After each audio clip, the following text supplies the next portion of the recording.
16,100 कन्याओं ने जब ये निवेदन किया, भगवान श्री श्याम सुंदर सत्यभामा को लेकर के और भौमासुर की नगरी पर पहुंचे हैं। भौमासुर ने सुना कि कृष्ण ने मेरे ऊपर आक्रमण किया है, तो भौमासुर युद्ध करने के लिए चला।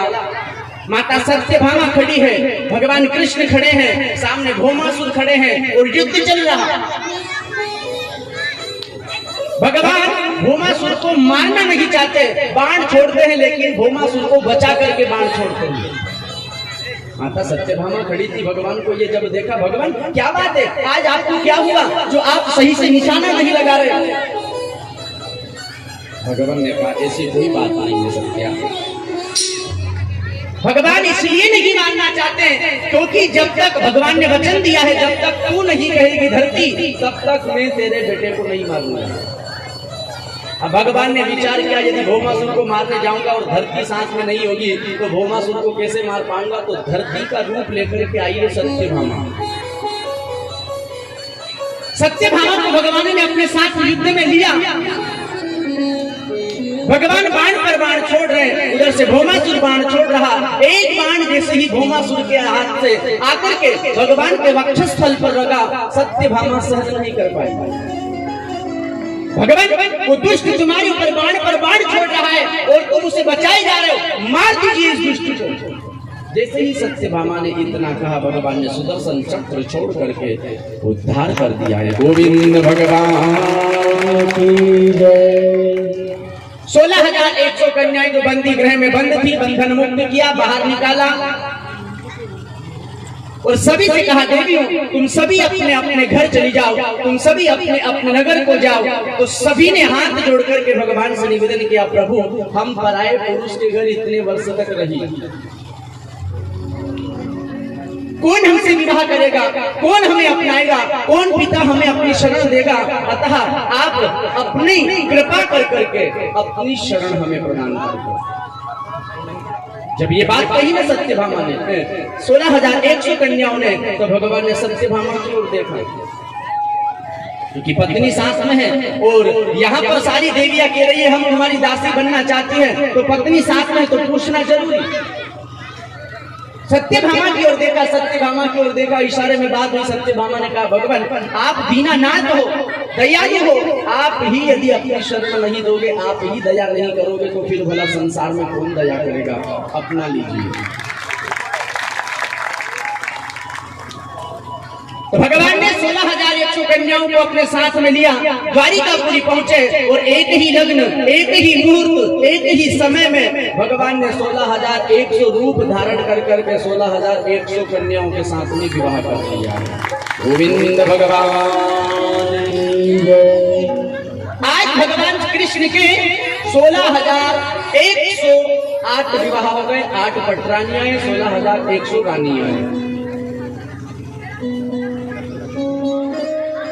मन में विचार आता है कि जब भगवान की 16,108 रानी पटरानी है, तो फिर ये राधा रानी कौन है जिसे अपने साथ में लेकर के बैठते हैं? जिस मंदिर में देखो वहां राधा और कृष्ण है, जहां पर नाम लो वहां राधा और कृष्ण है, जहां देखो वहां राधा और कृष्ण है। 16,100 में से किसी एक आध को अपने साथ में बिठा लेते, 8 पटरानियां थी, उनमें से किसी एक को अपने साथ में बिठा लेते, लेकिन 16,108 में से किसी को साथ में नहीं बिठाया, केवल एक बैठी है राधा रानी। तो ये राधा कौन है? इस राधा ने ऐसा क्या कर्म किया, इस राधा ने ऐसा कौन सा पुण्य किया जिसे कृष्ण अपने साथ में लेकर के बैठते हैं? तो आदरणीय भगवान सुखदेव जी ने राजा परीक्षित को बतलाया, हे राजा,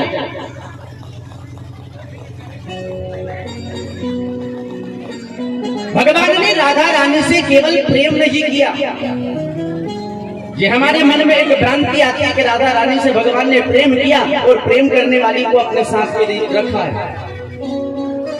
कहना चाहता हूं मेरे बहन भाइयों, ब्रह्म पुराण गर्ग संहिता बतलाती है कि भगवान कृष्ण और राधा रानी का सबसे पहला विवाह हुआ है।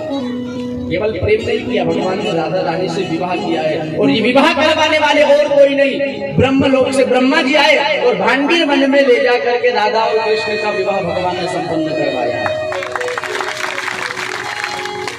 तो सबसे पहला विवाह राधा रानी के साथ में हुआ। और दूसरी बात यदि देखी जाए तो राधा और कृष्ण जरूर अलग अलग नाम है, लेकिन राधा ही कृष्ण है और कृष्ण ही राधा है। शरीर दो है, आत्मा दोनों के अंदर एक है। राधा ही कृष्ण बनकर के आई है और कृष्ण ही राधा बनकर के आए, दोनों एक ही है। जिस तरह से एक प्राणी कांच में अपना चेहरा देखता है तो उसे दो दिखाई देते, एक स्वयं खड़ा है और एक सामने दर्पण में है, उसी प्रकार से कृष्ण के ये दो चेहरे हैं, एक राधा है और एक कृष्ण है। राधा कृष्ण अलग नहीं है। और माता रुक्मणी का वरदान मिला हुआ है राधा रानी को। तो कहना चाहता हूं मेरे बहन भाइयों, भगवान श्री कृष्ण ने राधा रानी से विवाह किया, और लेकिन कर्म पथ पर बढ़ने के लिए राधा रानी को छोड़ना पड़ा।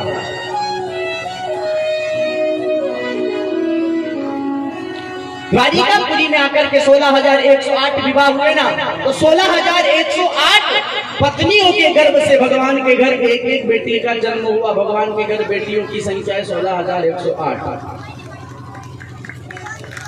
पालने वाला अकेला बाप केवल एक कृष्ण है, और बेटी कितनी है? 16,108। और आज के बाप से दो बेटी नहीं पाली जाती, और मेरा सरकार 16,108 बेटियों को पाल रहा है। बेटियां यदि 2 हो जाए, 3 हो जाए तो बाप मां दुखी होते हैं, मेरे घर बेटी हो गई, बेटा नहीं हो रहा, दुखी होते हैं। लेकिन मेरे बहन भाइयों, भाग्यशाली लोग होते हैं वो जिनके घर बेटियां होती है। भाग्यशाली लोग हैं, किस्मत वाले लोग हैं वो, क्योंकि सबसे बड़ा दान होता है कन्यादान। और किसी किसी बाप को यह सौभाग्य मिलता है कि उसके हाथों से कन्यादान होता हो।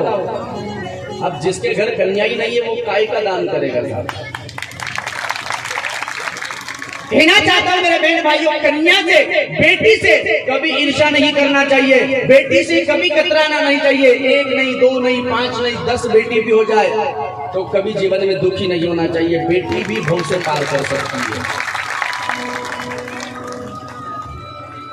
बेटा चाहते हैं बेटा होगा, बेटा होगा, लेकिन मैं कहना चाहता हूं बेटा करता क्या है? मरने पर केवल 1 लोटा घी पीता है और कुछ नहीं करता है बेटा। बाप को जला दिया ना, तो जलाने के बाद में 1 लोटा बांध करके घी डाल देगा, बस के थोड़ा बहुत बचाओ तो और जल जाए, खत्म। और क्या करता है बेटा? लेकिन बेटी यदि संस्कारवान है तो वो 2 कुल को पवित्र करती है। एक तो मायके का पवित्र होता है और एक ससुराल का कुल पवित्र होता है। बेटे से तो एक ही कुल पवित्र होता है, लेकिन बेटियों से 2 कुल। बेटी धन्य है या बेटा? मेरे बहन भाइयों, मैं कहना चाहता हूं, क्योंकि आजकल जो चल रहा है बेटियों को गर्भ में ही मारा जा रहा है।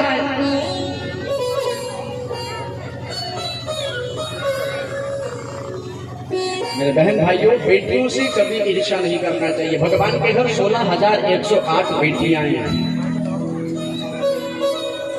लेकिन ध्यान दें मेरे बहन भाइयों, भगवान के घर पत्नियां 16,108, भगवान के घर बेटियां 16,108, और भगवान के घर बेटे हैं। प्रत्येक रानी के गर्भ से 10-10 पुत्रों को जन्म मिला, तो भगवान के घर कितने पुत्र हो गए? जिनकी लगा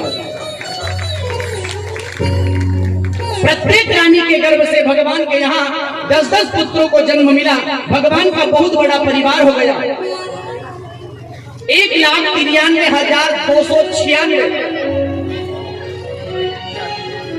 हम 2-4 छोरे छोरी हो जाएंगे तो 15 दिन लग जाएगा। लेकिन जब दांत दिए, जब दांत न थे तब दूध दियो, अब दांत दिए तो अन्न भी देगो। चिंता हमें नहीं करना चाहिए, 1 हो या 10 हो। जब दांत नहीं थे तब उस परमात्मा ने मां के स्तनों में दुग्ध की व्यवस्था की बेटे के लिए।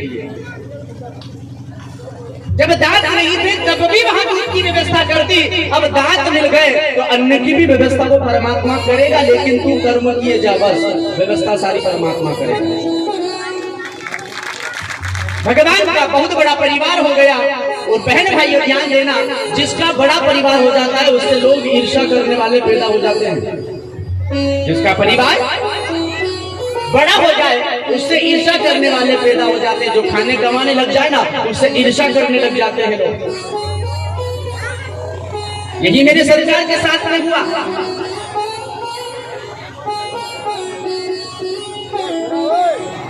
भगवान का बहुत बड़ा परिवार हो गया ना, तो भगवान से द्वेष करने वाला एक दैत्य उत्पन्न हुआ।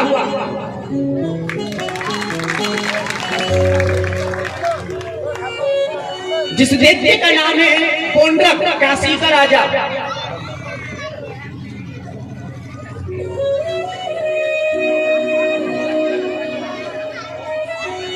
एक बात कह दूं, कल वाले तांडव को देख करके वैसे ही मेरा मन थोड़ा सा विचलित है।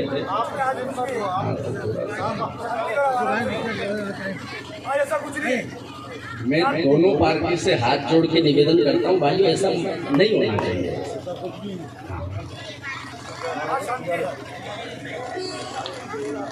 बिल्कुल बुलाऊंगा मैं। और एक बात और मुझे मेरे अनुमानित है कि वैसे कथा हो जाना तो उसके बाद देखेंगे, तो मेरे भाइयों में हाथ जोड़ करके दोनों पक्ष से निवेदन करता हूं कि उसके बाद भी कुछ नहीं होना चाहिए।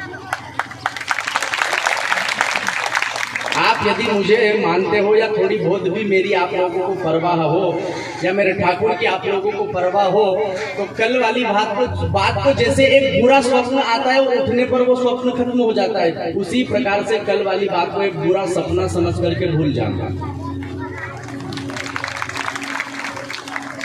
क्योंकि मेरे बहन भाइयों याद रखोगे तो धीरे धीरे धीरे धीरे रस्सी पत्थर को काट सकती है।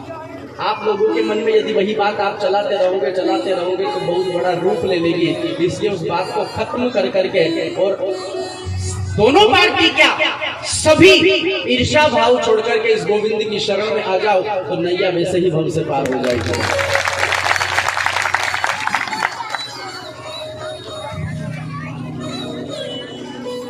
गलती किसी की भी हो, मैं आप लोगों से हाथ जोड़ करके क्षमा मांगता हूँ। कोई बात नहीं, मंच पे रहने वालों से गलती हो गई या वो आया उनसे गलती हो गई या किसी से भी हो गई, लेकिन उस बात को राधे राधे खत्म कर करके और उस बात पर विचार ही नहीं होना चाहिए। वैसे मुझे पता है कि आज तो आप लोग नहीं करोगे, लेकिन मेरा कहना है कि आज के बाद भी मत करना। आगे आप मानो ना मानो, मर्जी आपकी, मर्जी आपकी है। तो ध्यान दीजिएगा मेरे बहन भाइयों, भगवान श्री श्याम सुंदर 66 काशी जाय के पौंड्रक नभ को मान, मित्र सुदीक्षण सहित प्रभो हन्योता सुपरिवार। भगवान श्याम सुंदर काशी पहुंचे हैं और काशी जी में जाकर के पौंड्रक से भगवान ने मिलन किया है और पौंड्रक का भगवान श्याम सुंदर ने उद्धार कर दिया है। गोविंद भगवान की जय।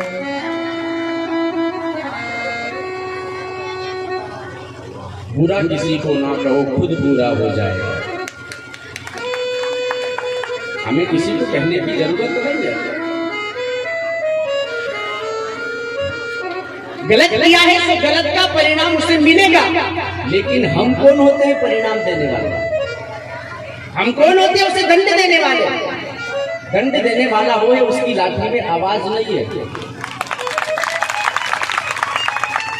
तो मेरे बहन भाइयों में निवेदन केवल इतना सा करना चाहता हूँ कि किसी पे दोषारोपण नहीं किया जाता।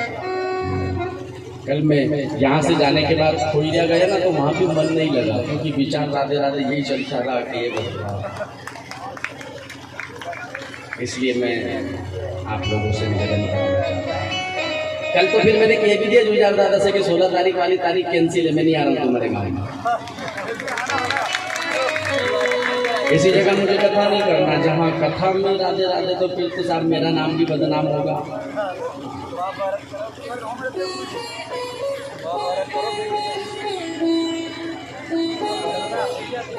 भगवान श्री श्याम सुंदर पौंड्रक को मार करके अपने द्वारिकापुरी में आए और अपने सिंहासन पर बैठे। माता लक्ष्मी आई है। माता लक्ष्मी भगवान को प्रणाम कर करके भगवान के चरणों को सहलाने लगी। भगवान के चरणों को सहला रही थी।